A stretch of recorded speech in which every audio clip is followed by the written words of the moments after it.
De coronavírus desmonta o ceticismo de governantes. O Milão já estavam em quarentena e o vírus havia matado 14 pessoas. Um mês depois, a Itália registrou o recorde diário de mortes por conta da Covid-19. Foram 919 mortes em 24 horas. Mais da metade dos casos aconteceram na região da Lombardia.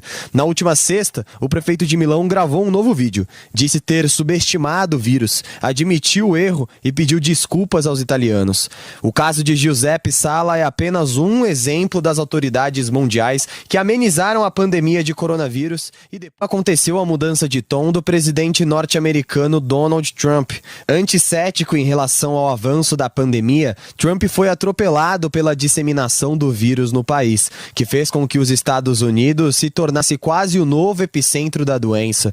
Atualmente, considerava até decretar quarentena em cidades como Nova York e Nova Jersey.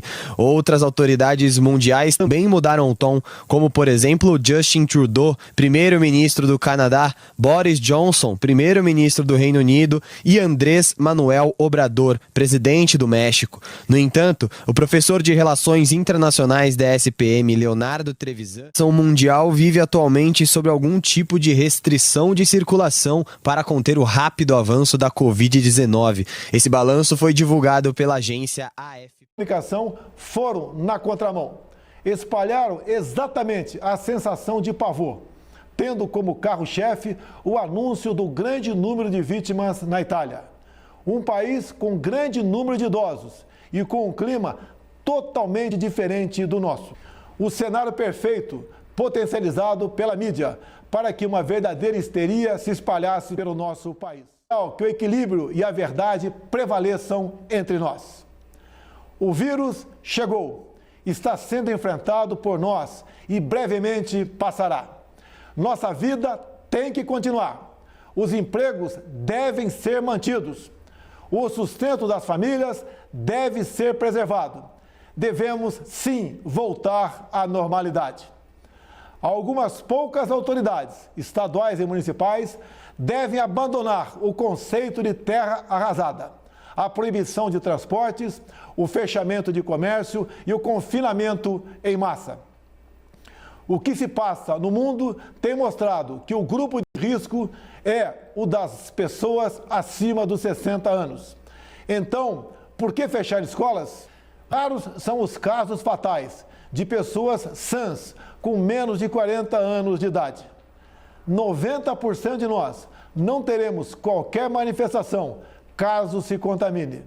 Devemos sim ter extrema preocupação em não transmitir o vírus para os outros, em especial aos nossos queridos pais e avós, respeitando as orientações do Ministério da Saúde. No meu caso particular, pelo meu histórico de atleta, caso fosse contaminado pelo vírus, não precisaria me preocupar. Nada sentiria ou seria, quando muito, acometido de uma gripezinha ou resfriadinho, como bem disse aquele conhecido médico. O mundo está mais perto do fim.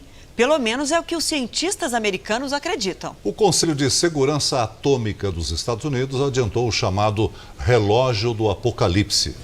Foi preciso adiantar o ponteiro. O tempo de vida da humanidade diminuiu. Para os cientistas, o mundo caminha mais rápido em direção à meia-noite, ponto que representa o apocalipse. Desde 1953, o ponteiro não estava tão próximo do fim.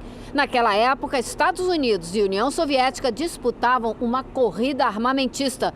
Era o auge da Guerra Fria. Quando o comunismo soviético acabou e o Muro de Berlim caiu, o relógio do fim do mundo recuou. Foi atrasado em 17 minutos.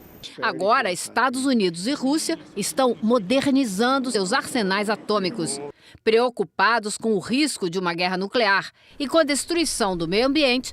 Os cientistas adiantaram o relógio novamente.